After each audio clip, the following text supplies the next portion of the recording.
जीतिया व्रत की कथा। चील और सियारन की कथा। एक समय की बात है, नर्मदा नदी के पास कंचनवटी नामक एक नगर था। नदी के पश्चिम दिशा में मरुभूमि थी, जिसे बालूहटा कहा जाता था। वहाँ विशाल पाखड़ का एक पेड़ था। उस पेड़ पर एक चील रहती थी। उसी पेड़ के नीचे एक गुफा थी। उसमें एक सियारिन रहा करती थी। चील और सियारिन में गहरी दोस्ती थी। उन दोनों ने एक दिन कुछ औरतों को जीतिया व्रत करते हुए देखा और दोनों ने सोचा कि हम भी अपनी संतान के लिए यह व्रत लेंगे। दोनों ने एक साथ इस व्रत को रखने का संकल्प लिया। फिर दोनों ने भगवान जिमतवाहन की पूजा के लिए निर्जला व्रत रखा। व्रत वाले दिन उस नगर के एक बड़े व्यापारी की मृत्यु हो गई। अब उसका दाह संस्कार उसी मरुस्थल में किया गया। दिन बीतने के बाद जब रात हुई और मौसम खराब हो गया, बिजली चमकने लगी और घंघोर घटा बरसने लगी, तो कभी बादल बरसते और बड़ा जोर से तूफान आ गया था। सियारिन को अब बड़ी जोर से भूख लगने लगी थी। मुर्दा देखकर वह खुद को रोक न सकी और उसने व्यापारी के शरीर को खा दिया। उसका व्रत टूट गया, पर चील ने संयम रखा और व्रत पूरा किया और नियम और श्रद्धा के साथ अगले दिन व्रत का पारण किया। फिर अगले जन्म में दोनों सहेलियों ने ब्राह्मण परिवार में पुत्रियों के रूप में जन्म लिया। उनके पिता का नाम भास्कर था। चील बड़ी बहन बनी और उसका नाम शीलवती रखा गया और शीलवती की शादी बुद्धसेन के साथ हुई।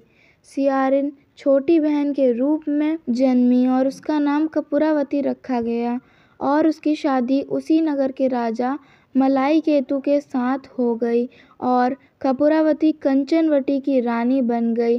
भगवान जिवितवाहन के आशीर्वाद से शीलवती के 7 पुत्र हुए, पर कपूरावती के बच्चे जन्म लेते ही मर जाते थे। कुछ समय के बाद शीलवती के 7 पुत्र बड़े हो गए और वह सभी राजा के दरबार में काम करने लगे। कपूरावती के मन में उन्हें देखकर ईर्ष्या की भावना आने लगी और उसने राजा से कहकर शीलवती के सभी 7 पुत्र के सर कटवा दिए और उन्हें नए 7 बर्तन मंगवा कर उन बर्तनों पर रख दिया और एक लाल कपड़े से ढककर शीलवती के पास भिजवा दिया। यह देखकर भगवान जिमतवाहन ने मिट्टी से उन 7 भाइयों के सर बनाए और सभी सर को उनके धड़ से जोड़कर उन पर अमृत छिड़क दिया, जिससे उन पर जान आ गई और 7 युवक जिंदा हो गए और घर लौट आए।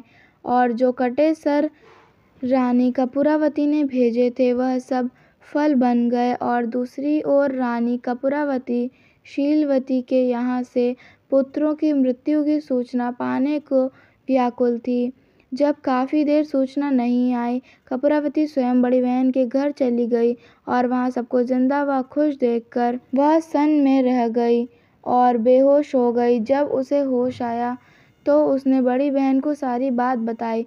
तब उसे अपनी गलती पर पछतावा हुआ।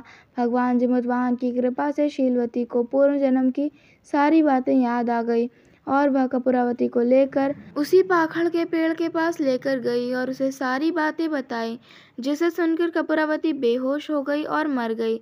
जब राजा को इसकी खबर मिली तो उन्होंने उसी जगह जाकर पाखड़ के पेड़ के नीचे कपूरावती का दाह संस्कार कर दिया।